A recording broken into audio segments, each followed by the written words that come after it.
Aloha! How's it, everybody? Welcome to the Aloha Friday show and our video podcast that is produced by the Sandwich Island Social Network. With me, joining me from beautiful Moko'okeawe is none other than Pualilia Hanamaika'i. What's up? Aloha, folks. It has been a hot minute since I have joined in on our Aloha Friday podcast. I should say, where have you been? Where have you been, girl? I think the easier question to answer is where haven't I been? Well, so happy to have you return and join us. I always enjoy having you along for the ride. And you know what? Today's podcast is so special. We have a young Native Hawaiian who has done the work. My goodness, put in many years of study and research. He comes from the west side of the island of Oahu. He is well known of a family well known on the west side, the Maunakea Ohana, and we are so happy to have with us today Dr. Alika Maunakea. Welcome, Doctor. Aloha, Maika'i. Awesome to be here. Mahalo, cousin. Good to see you, cousin Kamaka and Pualilia. Aloha. What is so wonderful is I've been wanting to have you on our video podcast for even before, when COVID hit. Right? I was talking to your mom, and I said, gotta get Dr. Alika on the show to talk about COVID because he's so busy. I said, yes, I know, and so I am glad that we were able to finally get our schedules together so that we can talk about that. And there've been so many things that have happened since then, but just really happy to have you on board. So let's just level set over here. You come from the west side, Nanakuli, brah. Tell us about growing up. You know how people say growing up Kardashian. Tell us about growing up. tell us about growing up Nanakuli. We should have a Maunakea version of that. Yeah. That would be too funny. Hey, that gives me an idea. Pualilia, we can put one show together like that, I think. Yeah. Oh my goodness. And from the land of Ma'ili Kukahi, the original Thai chief of Oahu. Right, he was a West Sider. He was a West Sider. West Side. Yes, sir. So what was it like? Original. What was it like, Dr. Alika, growing up in Nanakuli, growing up on the West Side? What are some of your experiences, your best memories growing up? My best memories really was with my ohana in Nanakuli. So I grew up, as you know, cousin, in a household that was, small household, small house. I would say my kupuna said small house, but nui ke aloha. It's a lot of full of love. Piha ke aloha, she would say. On the west side in Nanakuli, on Hawaiian homestead land. Actually, where her and her husband, Edwin Maunakea, who, basically were one of the pioneers, early pioneers back in the day before Hawaiian homestead, became available. This was like one of the first ones down in Nanakuli. So, and I remember her recalling stories about what was there at the time. Pretty much nothing. I mean, just kiave trees from one side of the road to the other side of the road. No running water, no electricity. And the pioneers back in the day, the settlers of the Hawaiian homesteads just made their community, and they were part of that. And so I grew up in that fourth generation since then, a multi-generational household. So big household, small house, but most of our time was spent outside in nature.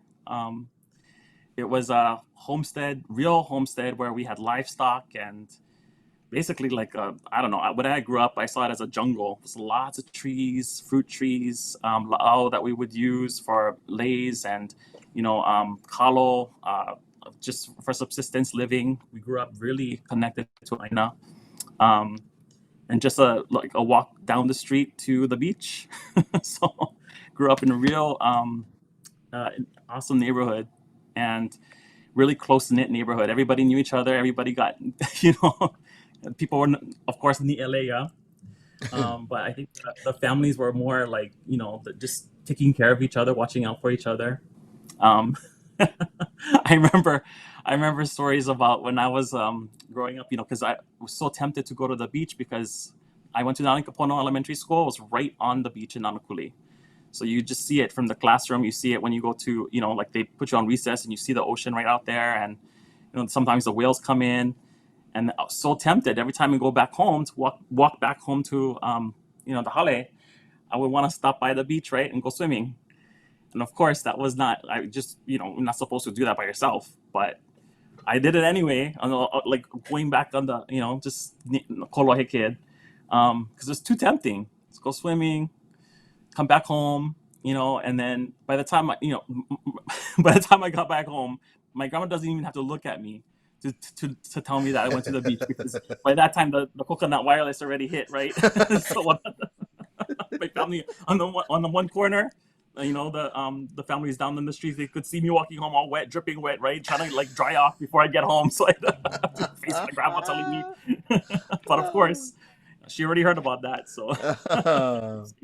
So it's a real close-knit community.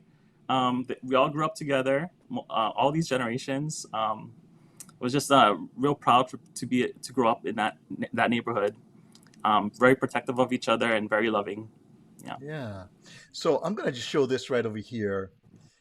Tell me about this. Tell me about this. Oh, he's showing Kupuna Maunakea. Yes. Yeah. I think she's actually at the beach. Yeah. Hokkaido Bay, I think. One of the interviews, I remember that a while ago, yeah. Yeah. She was the matriarch of our ohana. She and her husband, Edwin, were the leaders, the pioneers in the Nanakuli neighborhood on Haleakala Avenue. That's where we all grew up, and built a home there and built a community. And not just one that, just for that generation, but one that just survived generations after that. So my family's still there. We have a lot of extended family too in Waianae and Nanakuli. And she was an amazing individual, inspired us in many different ways to live off the land, to take care of the land. She taught us na mea Hawaii, what she would call na mea Hawaii, all things Hawaiian. She was what people would consider a Hawaiian Renaissance woman. So, you heard the saying, jack of all trades, but master of none. Well, she was jack of all trades and master of all. She knew how to do lauhala. She had weaving, which was amazing. The Bishop Museum even invited her. She was such a master weaver of lauhala.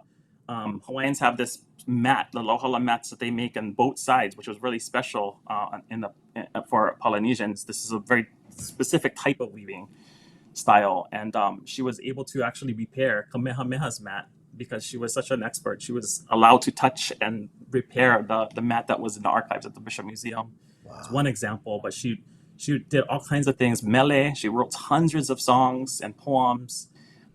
She, of course, was Manaleo, spoke Hawaiian growing up, and she taught us Hawaiian growing up too. So she reinforced and perpetuated Hawaiian culture and language. She was la'aula pa'au. She understood remedies, to make herbal remedies and to understand how specific types of plants can heal and how to make the plants to be conducive to healing. And she would heal our people in the community. I mean, she was our doctor, our family doctor. We didn't have to go to like the Western medical doctor. Basically, she was there for us whenever we got sick. She did it all. She was really an inspiration to our ohana, and she basically, I think, kind of set us up for success in our own areas of life. But basically, the message, I think, she was aloha aina, and that was a big a philosophy we learned from her, and how to do that in within our means. I mean, we weren't a wealthy family by any means, at any stretch, but she considered, like I said, well, piha kahome ke aloha was just full of love, and that was her way of living in that community. And she shared everything. She shared anything she had, that she grew. She learned, that she knew. All of her knowledge and ike was passed on not only to the family but to the neighborhood. She opened her door before Punana Leo was a thing. Hawaiian immersion programs. Kupuna Maunakea opened the door for families right in the neighborhood to learn Hawaiian, because many families lost that ability. So she wanted to perpetuate that, and she opened the door and taught Hawaiian. And actually, we were instructed to help teach Hawaiian to our neighbors and people who come into the hale, and from kids to adults, and that was really fun. Growing up and learning about that too, because we kind of took it for granted, learning about that because we're in her household, right? That's what we knew, but we didn't realize the extent of how much that can be shared, and how much it was appreciated in our community. So when she opened up her doors to the community and just shared that, that really helped us to really understand what her mission was about. And I think that's kind of seeded us with our own sort of mission that she kind of assigned quietly, for us to perpetuate and to be able to not just live and survive, but to thrive in our community. So I really, she inspired me in my career. She inspired all our ohana in their own career paths, and their life. And I think that's and many people actually, even outside of our ohana, attribute a lot of the inspiration to her. She was one of Hawaii's living treasures at the time, and it was just amazing to see that, right? That people that I didn't know about, like Patsy Mink, for example, and all these leaders, were touched by her in some way. So yeah, she was a real special lady. Indeed, you referred to her as a Renaissance woman. Indeed, in so many different facets, yeah, of our culture, she was able to. And I had met Kukuni Blaisdell back in the Mm. mid '90s, and he and Kupuna Mauna Kea were at the forefront of La'au Lapa'au, the Hawaiian traditional herbs usage of, and that was so amazing at that time, um, as a viable option to pharmaceuticals and to the pills and to what the doctors are offered. Here was this traditional healing and traditional substances from the Aina that were helpful in so many different ways. Yeah. Ah, Oh yeah, for sure. And Dr. Kikuni really trailblazed the path for trying to understand how we can leverage Ike Kupuna and perpetuate it, but also to apply that to our, as solutions to the modern problems that we're facing today in Hawaii. And as Hawaiians face a lot of these health challenges with having higher prevalence of specific kinds of age-related disorders and preventable disorders like chronic conditions like diabetes and cancer and cardiovascular disease. So he actually, what I think he's credited for, really is to help gather all that ike, and like from different places across the state, all of our kupuna that held that knowledge and shared that knowledge, with the lahui, like my kupuna Mauna Kea and like others, Papa Owai as well, and Dr. Ka'onohi,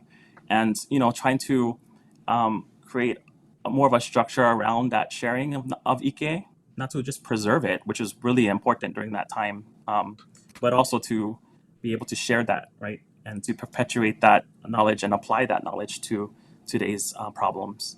And so that was, that was one of the many things that Dr. Kikuni Blaisdell helped to organize, and Kupuna was really much involved in. Yeah, let's see. We have Marty Burns that has just jumped on here. What's up, Marty? Aloha kako. Marty says Marty has a pop-up bakery called Broke the Mouth Bakery. He is amazing Ooh, baker. Yes, he is dangerous to be awesome. around. He is dangerous to be around. Here's NTK Bennett from the Aloha. West Wing of the Holly saying aloha, darlings. So Hi, Auntie Kay. um, she is in the West Wing of the Holly. Here's brother Gary Gotori from Nice. 951 Ukulele from the Inland Empire, the biggest little ukulele shop in the Inland Empire. Gary Gotori. Aloha, brother. Awesome. Good to have you Aloha. with us. Let's see who else we get. Oh, Thyra Abraham. Thyra Abraham. Welcome, Thyra. I'm glad you could join us. And that Alexa did wake you up and get you over here. Excellent, excellent. Because she, She she made it. she has these conversations with Alexa to wake her up and get her going. Thanks, Thyra. Welcome aboard. You know, while we're talking about Kukuni Blaisdell, just real quickly over here, I was looking at Kalani Ali'i. Every year, the Kalani Ali'i, which is an organization that is made up of a number of civic organizations. Um, they recognize individuals in the community that have contributed toward the culture in whether it be language, hula, health, in so many different ways. Back in 2015, Dr. Richard Kekuni Blaisdell was recognized as a recipient of it, which was very, very, very prestigious in 2015. So they recognized, back then the work that he had done. Um, and then I'm coming across, and then I'm going, hang on a second, 2025, August 2025, the Kalani, 24. Oh, wow. That's tw- ahead of tw- time, man. you know, I am like Panasonic. I'm slightly ahead of my time. Okay, so Ahead of a time. We're in the future now. so with the Awesome. future, 2024, Kalamai, Yep. 2024. Here we have Dr. Alika Maunakea receiving, amongst others, the designation as contributing to the community. Tell us about that experience there, Doctor. What was that like? And I want to mention just to your on the Ooh. left is your mom, Hmm. Alika. There, yes. Tell us about that experience. Oh, yeah. That was an awesome night. I kind of surreal moment for me, actually. It was kind of full circle. My mom actually introduced me and Ah, presented the award and as part of the Ali'i societies, Haleo Nali'i, and the Royal Order Kamehameha and others that put this together and recognize leaders in the community that have shared their ike and contributed to the lahui. And it was special to just be a part of that hui, that group of recognized people like Dr. Kikuni Blaisdell and others, so many others that before me. And I think what I don't remember really accepting it on my own behalf. I think I remember accepting it on the behalf of Kupuna, Kupuna Maunakea and my family. Because I thought it was just something that I needed to do. I mean, this is part of what I do. So, and it's something that my ohana inspired and allowed me to do, actually enabled me to do. And so really I think it's just continuing Kupuna's legacy. So I was really honored to receive that award, but also I really grateful to my ohana for whew, really giving me yeah. the opportunity and actually really I think behind that too, so I could see Kupuna was there. Yeah, I was just gonna say, right? It was That's just truly amazing. That it seems that 2024 is kind of your year, yeah. You mentioned earlier Dr. Kaunohi, and you Mm. are the 2024 Kaunohi Award recipient, are you not? Yeah, yeah. So tell us about 2024 that experience, Kaanohi, because and that's yeah, that was impressive. also another one. And then yeah, it was a crazy year. Yeah. But the Kaanohi Awards also really like linked to Kekuni Blaisdell again too. I mean, it's a Papa Ololokahi organizes this every year. I think they've been doing it since 1994, so it's been a while. But it's named after Alexander Kaonohi, one of the first Hawaiian doctors. He was a naturopathic physician, pharmacist, and botanist. And he also learned a lot of Hawaiian healing. He descended from a line of healers, just like Alika Maunakea. And it was sort of special to be awarded that too, given the fact that my kupuna used to do that, right? And so, and taught me that ike, and allowed me to actually perpetuate it in a way that I never thought possible. I mean, for me, I was kind of just curious about learning about how these things worked, how the plants that she taught us about, the herbal remedies, work to heal. And I was just really curious to understand sort of the molecular cell biology effects of that. And so that's what I went into. Wow. That's really what inspired me. And so it's just to Amazing. be, recognized amongst this amazing collection of just amazing scientists and healthcare providers, traditional healers, activists, people involved in our Lahui for workforce development and leadership and promotion and education. It was real special. And But like I said, the same thing, like when I accepted the kalaniali'i, it's not about me, it was about my ohana and my kupuna especially, who kind of helped me to guide me to that place, and carrying that forward, continuing her legacy, which I think that all of my ohana is really working towards, and sharing with our community so that we can uplift our community in different ways. So yeah, it was a real special moment for me. And there you are, the second row, second from the left, beaming under those leis, and then right in the center Yeah, with it's the kind of felt red. like college, after graduation.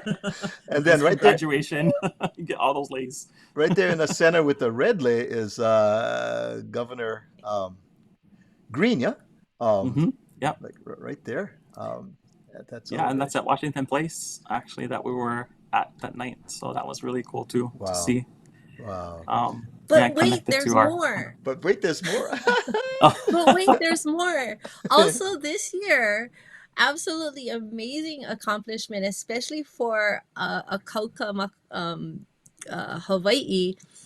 You won the 2024 ARCS Scientist of the Year award. And I'm all about, no kalahui.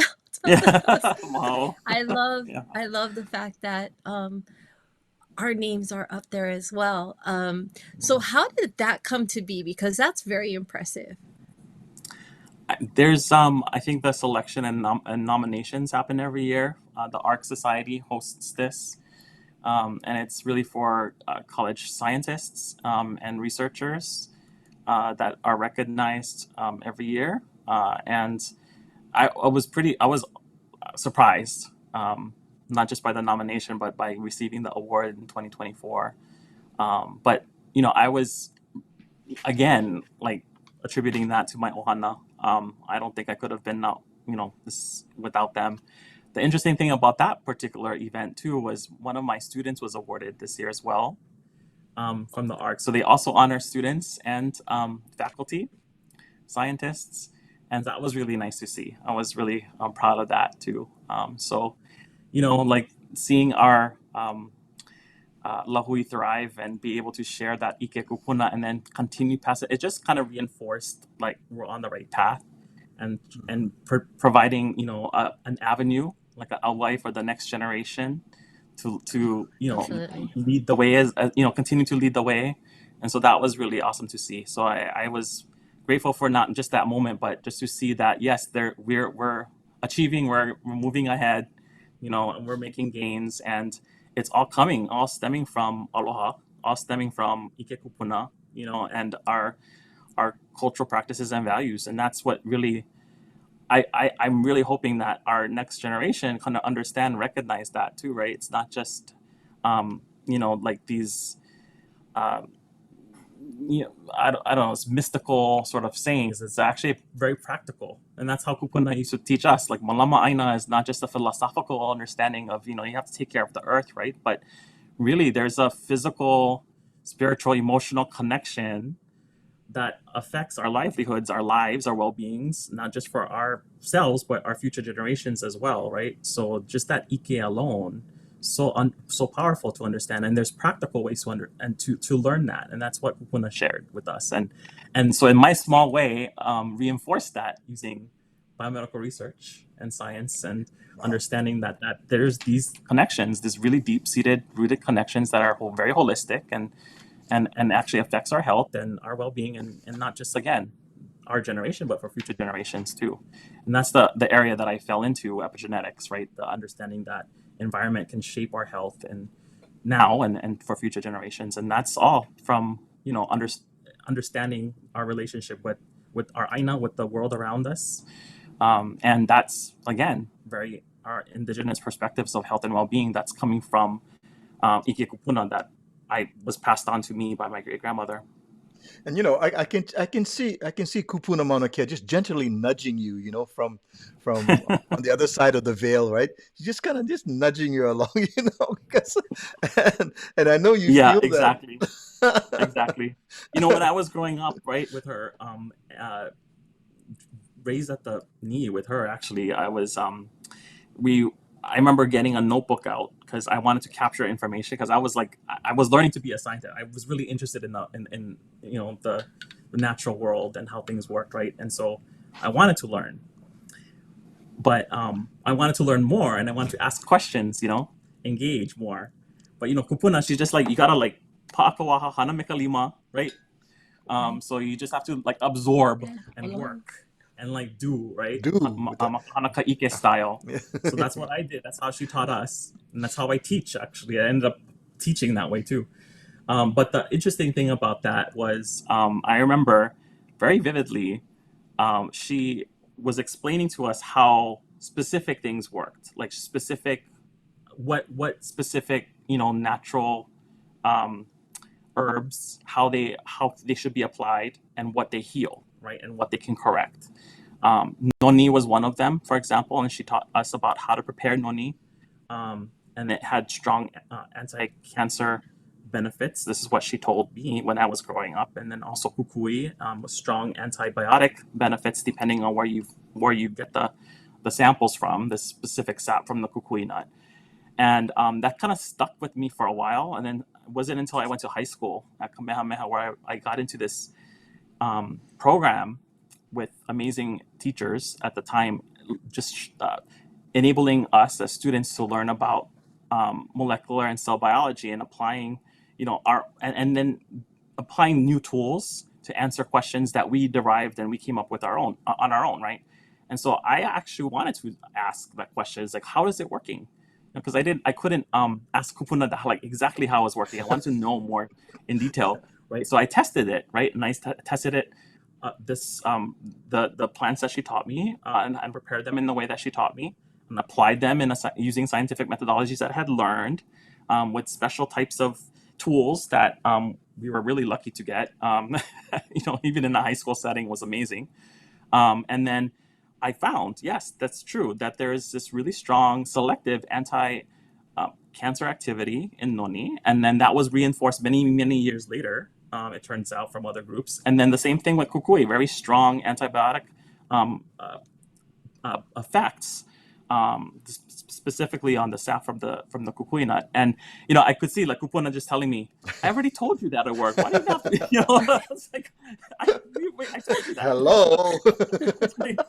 So for that, I just wanted to understand it more for myself, right? And to understand it, to get a better grasp on it. So it was kind of cool to kind of see that get reinforced, right? So yep, she's there. She's guiding me. I can see that, because my memory, of her, she always had this twinkle in her eyes. She had always had this little a great sense of humor, and through it, through the learning and stuff. So I she had this infectious laugh, right? You cannot avoid, and she laughs for the silliest of things. She was just, that was something I really admired about her. It's even through adversity that she's been through, she could still laugh and be joyful, and loving.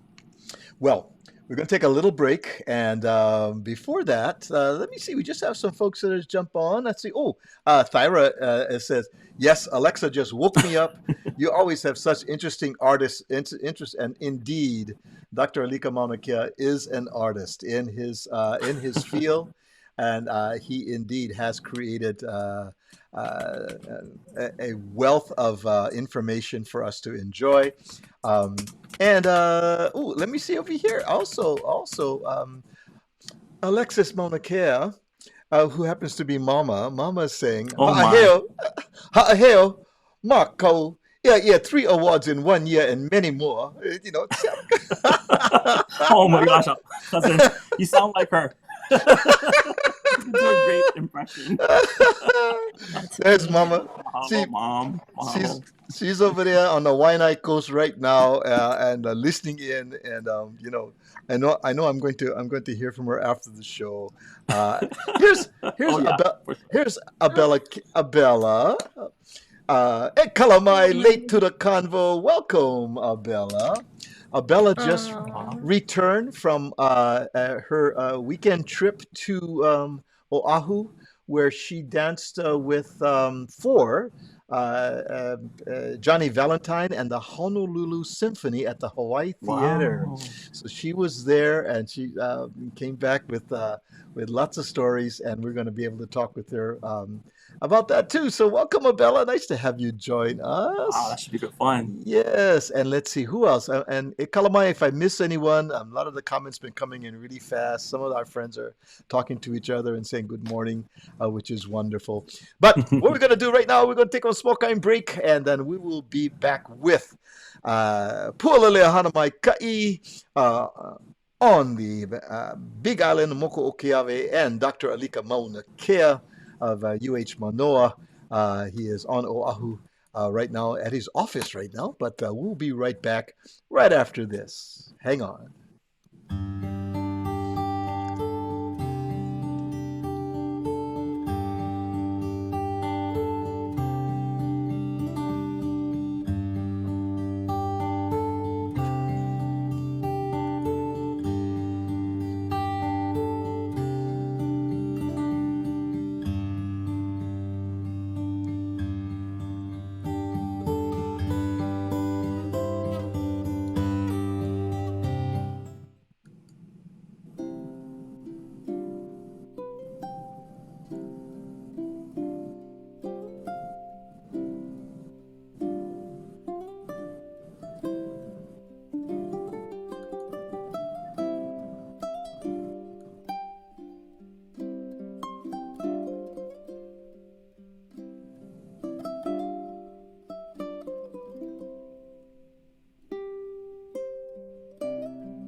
And there we are. So if you just joined us, wondering who we have on the video podcast today, we have Dr. Alika Maunakea, UH Manoa, from the John A. Burns School of Medicine. And he is a professor. And epigenomics. Uh, Tell us about that. The epigenomics research program, Dr. Alika. What is that? Because when I look at it, at first I saw pig, P-I-G, and so I thought, oh, Ay. wow, cousin Oh, is studying about the pua'a over here, about no, Nakolo pig. We're not talking about that today. Maybe that's for lunch later on. but Um, epigenomics, yeah. epigenomics. What is that, cousin? Well, so epigenetics literally means on top of our genes, right? On top of genetics. It's the study of heritable changes in a phenotype, so a trait, that's not due to changes in the DNA sequence. So it happens on top of our DNA. So there are epigenetic mechanisms. Some of the things that we study include DNA methylation and histone modifications, and the histones are the things that wrap DNA, that DNA is wrapped around and in this state in the nucleus of a cell. And if you think about genetics as sort of being the instruction manual for the makeup of the body and the different cells and how they work, it's epigenetics that actually that carry out those instructions and explains what genes should be doing, how much of them should be expressed, what kinds of genes get expressed, and the timing of it all. And it's super important. It's very fundamental to life. Life as we know it wouldn't exist without this process. And it's something that's also really interesting to me is that it's shaped by environmental cues. So certain environmental context, epigenetic patterning is shaped by, and then that actually contributes to health trajectories. And so that's something that we're working on trying to understand better, is how does the environment shape our health? And we think that epigenetic mechanisms are at the interface between the two, and that's what really is driving these processes that we see. And our kupuna understood this actually for centuries. They not only understood this sort of concept that environment plays a role in health, but they actually practice it in their daily lives. One example I can share that I think is that I share with my students comes from or Olelo no Eo. That's been documented by Auntie Mary Kavena Pukui, right? Her works. One of them is Ipa'a ke kino o ke keiki i ka la'au. It means let the body of the child be solidly built by the la'au, right? The herbal medicines. Huh. And it was said of Kahuna La'au Lapa'au practitioners, Hawaiian healers, that would prescribe certain herbs in the diet of pregnant mothers with the idea that the constituents of the herbs would help support healthy development of the child in utero. But the concept actually extended further, and it was thought that by doing so, this would help prevent the child from adult onset disorders later in life. And that was really interesting to me because as an epigeneticist, we're sort of relearning that there's environmental influences on shaping our biology, not only for from our generation, but actually for the next generation and generations forward. And so it's really interesting. We're now understanding the Wow. mechanisms that underlie this. Yeah. So that's what it kind of entails in a very general way. I'm sorry. Right now I went whoosh, like wow. Right, Pualilia. I was like, hello. This is like It amazing. is a lot to wrap your head around. But so you also were involved in a UH study that was recently published with regards to biological aging Right. Mm-hmm. on Native Hawaiians. But I think first and foremost to further blow our minds and inundate us with information, but there's a difference between biological aging and actual chronological aging. Yeah. Right. So where did this study lead you? Well, first, epigenetics can be used to understand biological aging. There are many studies now. I mean, this is something that I haven't discovered. This was from groups, other scientists that had discovered this many years ago. but there are also relationships between, cellular and molecular aging, like cell senescence, cells dying, and, telomere function. The chromosomes are regulated by certain telomeres, and the length of the telomeres, and if it's the wear and tear on the telomeres, if it wanes, then the cells decay. So that's a sign of aging. And it's so the biological aging is sort of this concept that very similar to like physiological aging. You can see your sign. I mean, I'm aging, I'm graying, and we're getting. Cousin Kamaka talked to me earlier about how he's aging, and he has to like rock. How many? What did you say? You have to rock how many times before you can stand up now? So we can feel that, right? We can see that physiologically, and we can see that physically, but the biologic aging kind of is deeper. It's at the cell and molecular level. You can start characterizing it and understanding it better.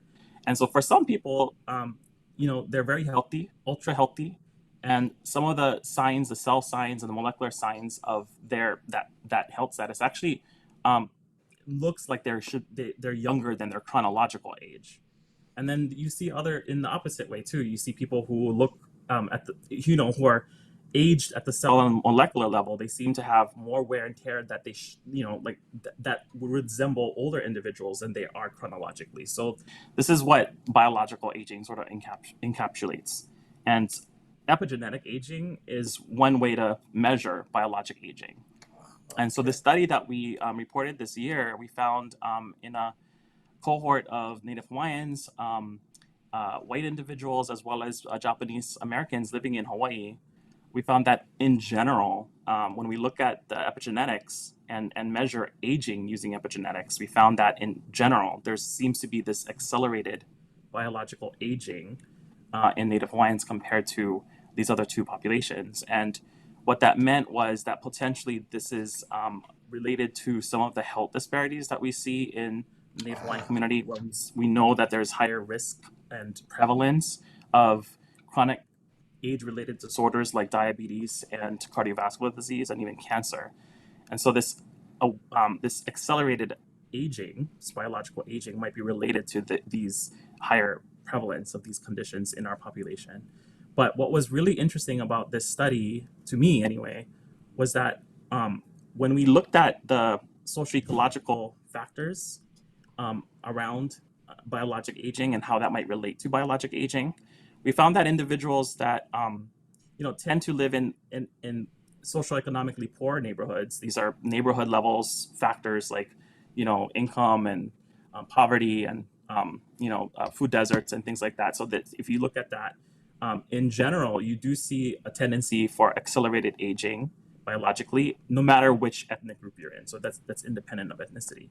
But the interesting thing is that if you're living in those neighborhoods as an individual, if you engage in sort of positive protective factors like healthier diets, engaging in physical activity like exercise, and even have a higher education or a higher education attainment, even if you're living in those socially adverse, poor neighborhoods, you tend to have normal biologic aging, even for Native Hawaiians. And that was really important to us. And in fact, Native Hawaiians seem to be actually more protected by from accelerated aging if they engaged in healthy lifestyles like physical activity. So that was really awesome to see that in the data. So, I grew up in these neighborhoods that are considered to be socioeconomically poor, like in Nanakuli and Waianae. So I can see like there's higher rates of, these conditions being related to that, like, diabetes and other health issues. We definitely see that. But at the same time, the evidence that we're looking at here shows us that even if you're living in those neighborhoods with these increased rates, at the individual level, you could be protected from this high risk for these conditions if you're engaging in these positive protective lifestyle factors, right? So that gave me some hope that, disease is not our destiny, because growing up in those neighborhoods, right, I think there's this general sense of, hopelessness to some degree that, oh, you're Hawaiian, we're gonna get it, right? Like it's just inevitable because you're Hawaiian. But that's not true. The data that we we reported on this year shows that that's definitely not true. If you're engaging in these healthy practices that our kupuna taught us about and actually demonstrated themselves, we can actually reduce our risk for these conditions. So it's not our destiny. And in fact, our kupuna were really healthy. If you think about like their context and their understanding of how they engaged with aina-based practices and all of the ike, they were very healthy people. And so I think trying to incorporate that to today's society right now and trying to engage in these healthier lifestyle factors that our kupuna taught us about can actually protect us against this accelerated aging that we found that then puts us at risk to these conditions. So, we were somewhat surprised by seeing this protective effect at the individual level, despite people living in these poor neighborhoods. So that I thought was gave me a lot of hope personally to see that play out in the data, and reinforces basically our ike kupuna and how we apply that to modern challenges that we're facing about in health. So I think that's the main story that I took away from that. You use a term food. You said food deserts, even though you might live in a community. Yeah, food deserts. What's a food desert? Well, they're a term that's used in the field. People work with nutrition and health disparities. And in food deserts are these areas, neighborhoods where there's really poor access or limited access to healthy produce and healthy, foods and nutritious foods. Waianae is one of them, or at least it used to be. It's changing now, which is awesome to see. But if you go through, enter Nanakuli is the first aupoa, right? That's you enter into Waianae. And if you just drive all the way down to Makaha, all you see on the right-hand side, right, are lots of these fast food restaurants, right? And that's so accessible, these fast food places. And then very few grocery stores that stock and supply these healthier food options, right? Sure. So that's an example of a food desert. But there's, again, like I mentioned, I'm so proud of my ohana because we're trying to change that landscape, right? Ma'o Organic Farms is out there in Waianae. They just received a gift to expand their operations too. So it's awesome to see they're going to have now more than 500 acres. Sweet. And I think it's one of the largest organic farms, definitely on Oahu. So to see them expand their operations, because it's not just about produce and just being able to provide that, but it's engaging the youth in that community around aina-based practices that are taught to by our kupuna. And in fact, that my auntie Kui was she was the pioneer in Yes. setting that up, right? One of the founders Yes. of Ma'o, as well as her husband Gary. And so just trying to engage the community and get youth back on aina is really the main purpose of Ma'o, right? It's Mala'ai Opio. It's the youth garden, and try to put them back into this space, connect them back to their aina, their heritage, and empower them with education, with nutritious foods that they're creating for their community and sharing that out. And it's so inspiring to see. So it's, even though Waianae has historically been this food desert area, I think it's being disrupted right now by strong community-based programs like Ma'o Organic Farms and Love other it. programs that we're trying to develop there to Yes. support the lifestyles, right? Because I like I said, even though there's in these poor neighborhoods, the individual level factors can protect against it. There is a challenge, there's a barrier to get people to do that, right? To be able to provide that kind of support and accessibility of healthier food options to live healthier, right? So that's part and parcel of the kind of work that inspired by Kupuna Maunakea, right? Trying to Sweet. develop that out and in a holistic way and trying to support our lahui and health. So we're seeing that in the data, at the cell and molecular data, that those programs actually feed into supporting the health and well-being of people who are connected to aina. And actually, we've done work with Ma'o to demonstrate that specifically with not only the epigenetics, but the gut microbiome, because that changes, nutrition shapes the microbiome, and then vice versa in the gut that supports health. And so we're seeing that with programs like Ma'o, and we're seeing that kind of approach to aina-based practices that can actually help prevent these disease conditions that we see so pervasive in our community. And Wow. so, yeah, it's just inspiring to really be able to now see the data at play here. Just like I said about like Kupuna. So Kupuna would be the same thing, right? She's like, I told you guys that, you know, of course that works. Yes. So that's what the story was about, really, like this relationship we saw. Because one of her sayings was, if the hands are up, you're going to be hung. Yeah. If your hand, what was it? The hands up and your hands down. What was that? Yeah. Nehuli kalima iluna, Yeah. polori ka opu. You'll be hungry. Ehuli kalima ilalo piha ka opu.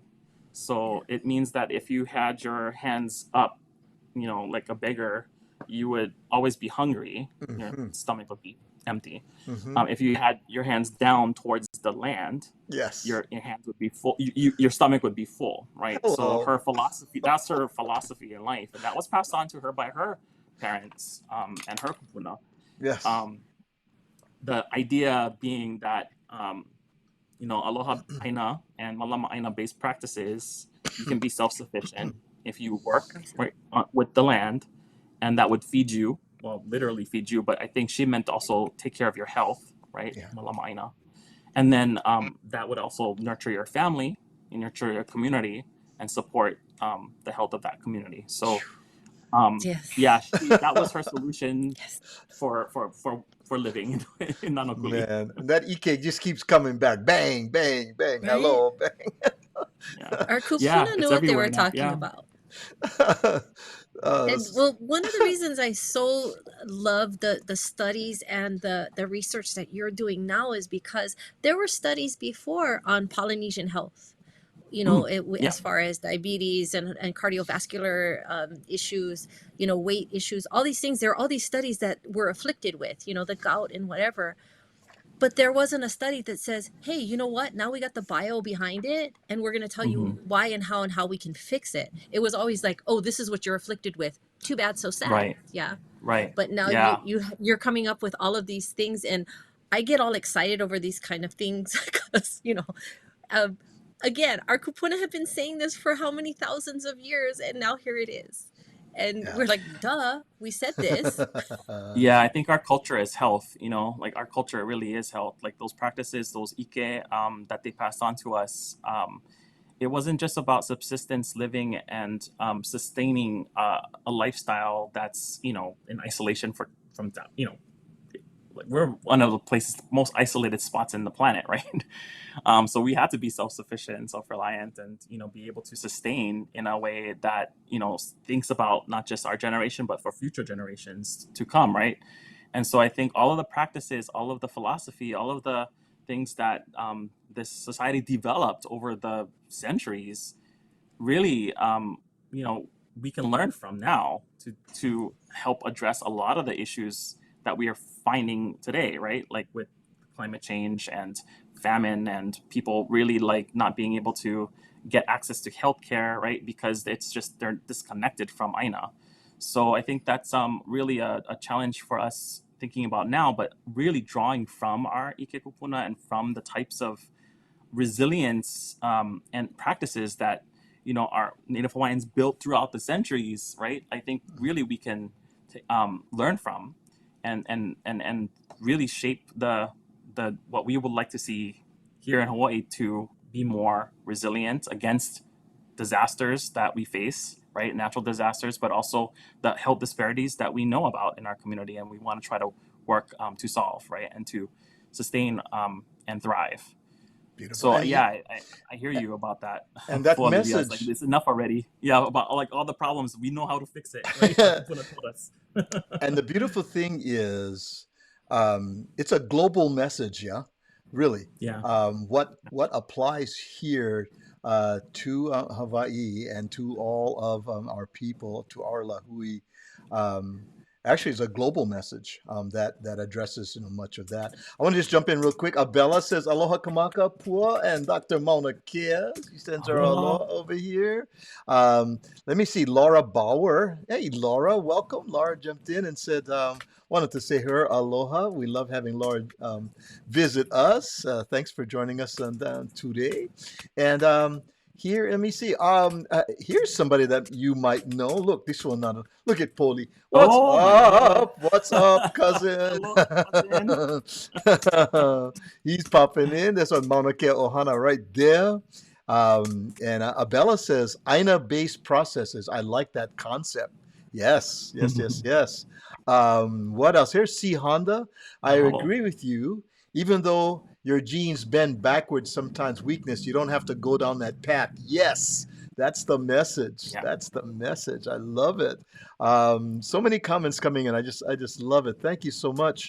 And here's Marty Burns, our good buddy Marty. He goes, how do you feel about recent studies showing our lowered levels of cholesterol may be causing heart and diabetes issues? Your thoughts on that, Doc? Well, we're starting to, okay, got to step back a little bit here. So a lot of the recommendations on sort of the standards of what could be, considered healthy. If you go to the doctor's office, you get a blood pressure test, or you go and a cholesterol test, or you check your weight, right, in BMI, those types of things, and all of the standards that have been saying, okay, well, this is the normal weight, this is the normal blood pressure. If you go beyond that barrier, this is considered abnormal or high, and it puts you at risk towards those conditions. Well, most of those standards have been generated in populations that don't look like us, right? They don't at all, right? So the point is that, like, we're now relearning that we need to contextualize those standards with our community in mind, with our people in mind, in order to understand, well, what is healthy, what's considered healthy in our population might be different than another population, right?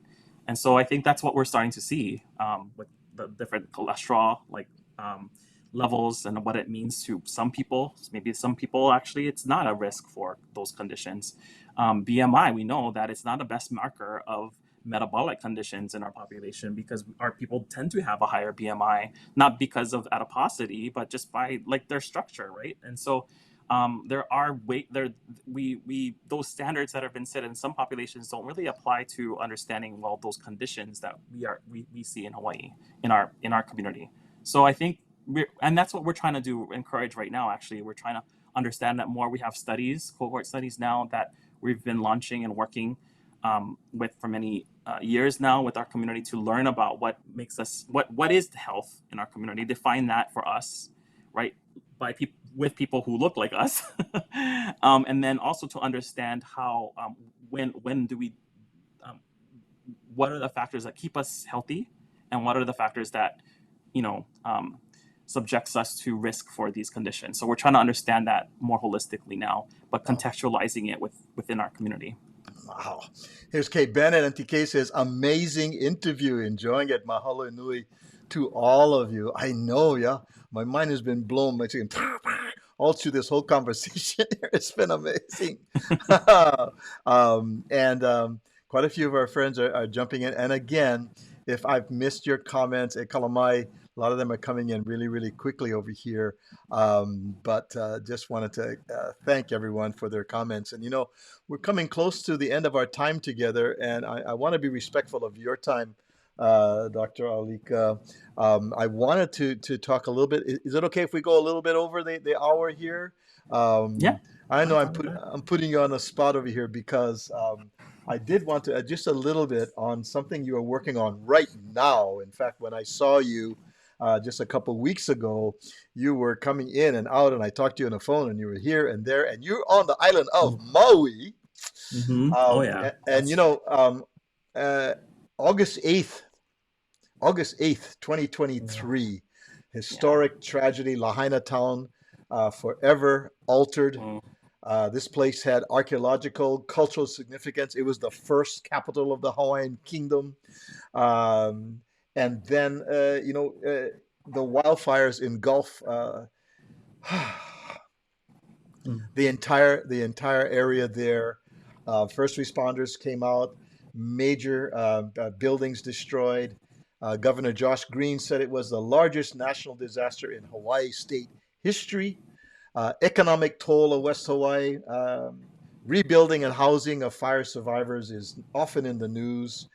But what we don't hear too much about, and you and I talked about this, is the health and social impact, the mental and physical impact on the community there. And so, would you please, and I, I, that would be a whole show all by itself there. Right. But and we could definitely do that. But would you touch upon what you and your team and community-based organizations are doing there over a year after the fires? We're already, into the end of this year.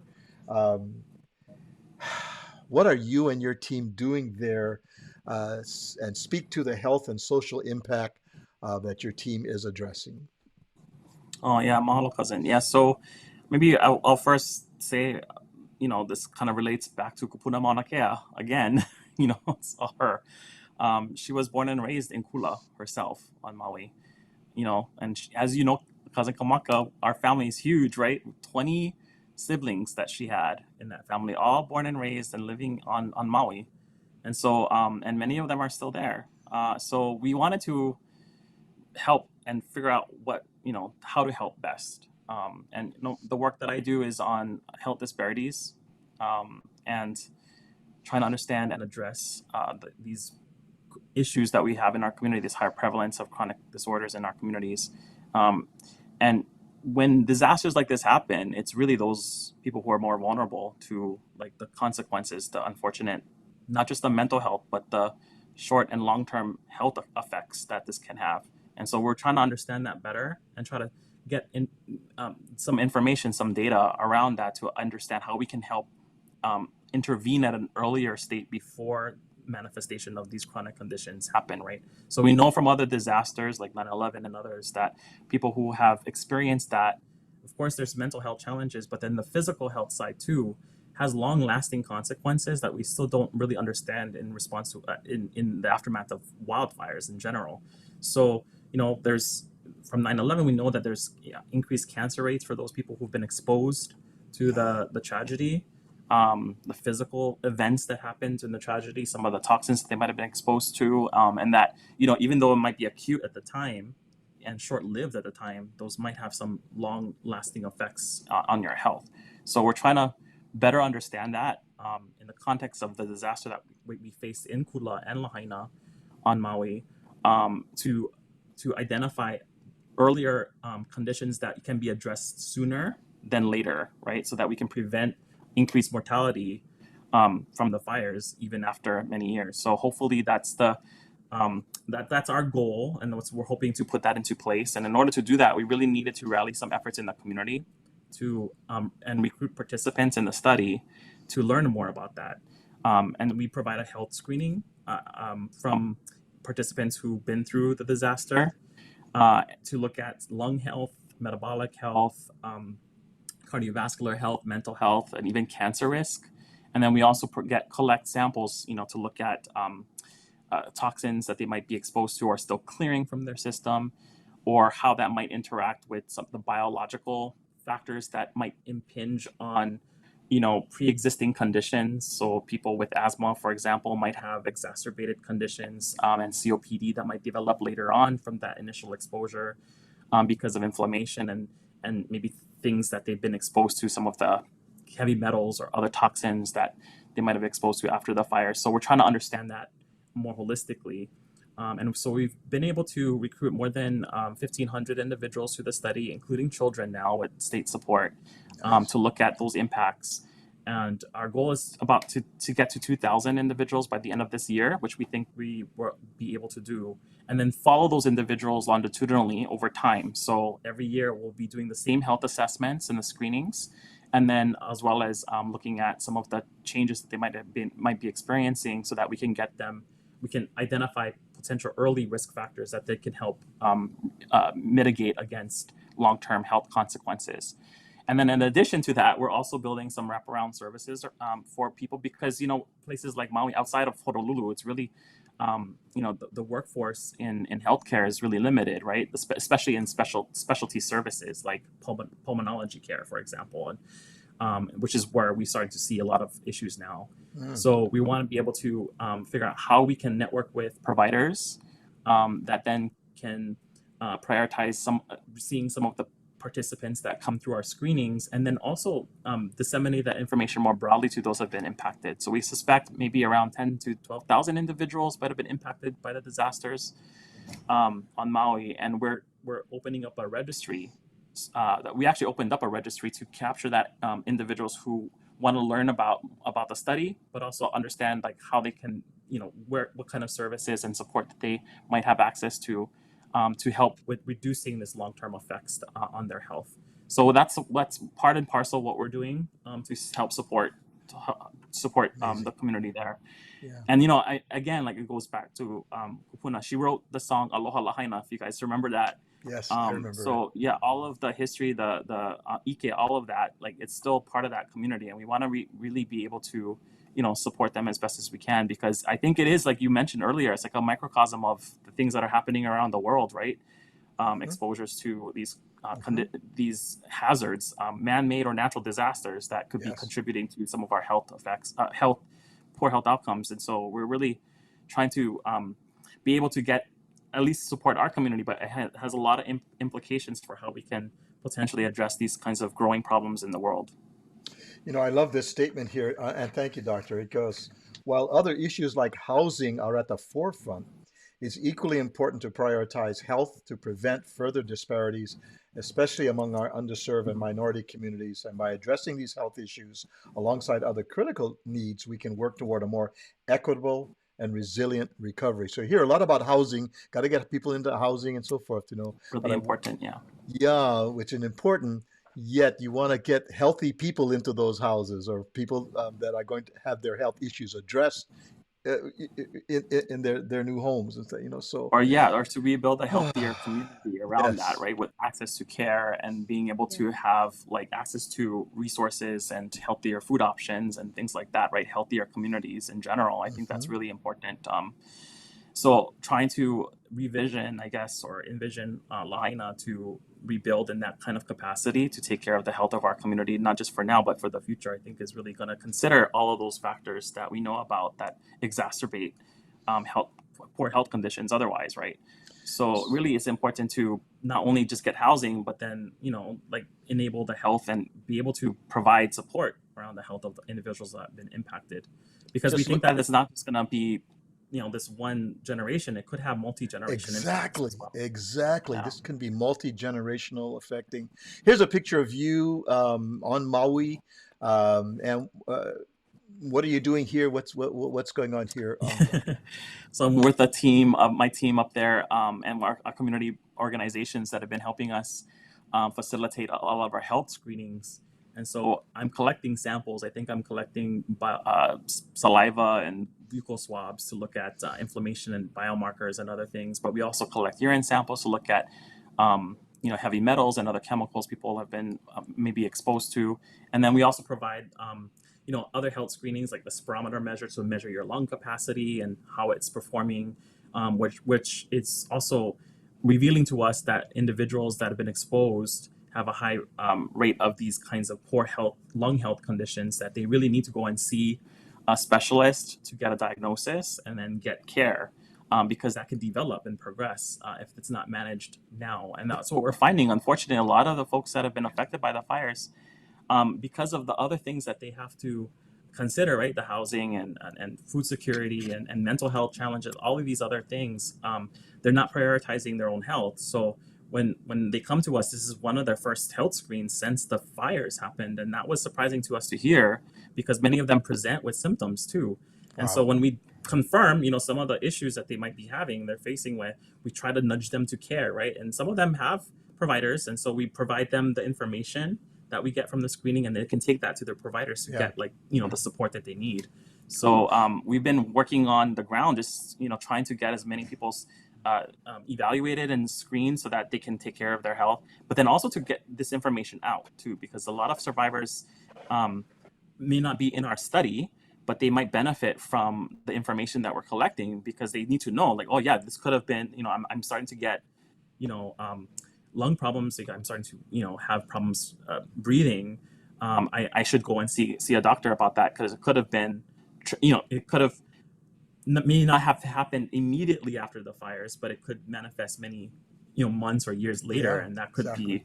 be related to it. So then they really need to get supported early as soon as possible, so that it reduces their risk for developing even more serious conditions later on, especially in our community that are already Hmm. vulnerable to these Yeah. these chronic I conditions. was Yeah. just going to say already, we've got, I wouldn't say that Yeah. we've learned the cards aren't stacked against us, but I mean, we do have these existing conditions Yeah, or right already that we're working we with. And now do, and boom on top.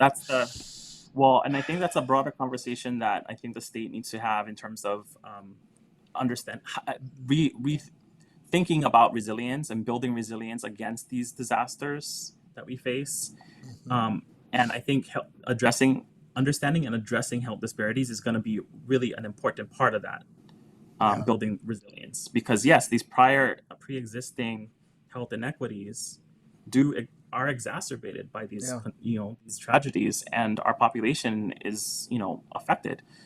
So I think that's what we're trying to explain to people. It's not just about the um, the being the immediate impact of the fires and the acute changes, but then there's these longer term challenges Yes. that we're facing in health already that we need to really consider addressing earlier, Mhm. and figuring out when we do envision what Lahaina and parts of Kula looks like now, and even parts of our community across the state, what that looks like with trying to improve the access to healthcare and specialized support, as well as diminish or reduce the barriers to other alternative food options, healthier food choices, and healthier communities in Yeah. general. So I think that's going to help with addressing some of the effects, the vulnerabilities that we see from disasters like this, if we were Yes. building a more resilient community. Phew. And there's Kupuna nudging you along again, just nudging you. Again, yeah, again, it's part Jeez. of her. Yeah, it's her work really. And we're just So yeah, like I said, that's something that she would have known. Like she, I think I could see her already just telling me. That's why the first thing, like when that happened, that tragedy, I was actually at the NIH in DC, Mm. explaining about health disparities in Hawaiian populations. I Wow. was invited to give a talk about that, and then mom calls me, and I got all these messages on the phone, right, like saying, oh, there's something happening there, and like, and that same day, like I asked one of the program officers there, it's like, okay, I know that there's climate change health like relationships, there's potential opportunities to kind of write a grant around addressing some of these issues, because we know that there's going to be issues that we need to help with. So I asked, like, can we figure this out?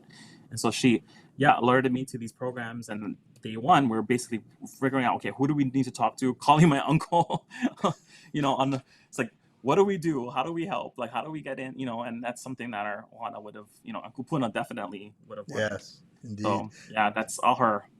Yeah.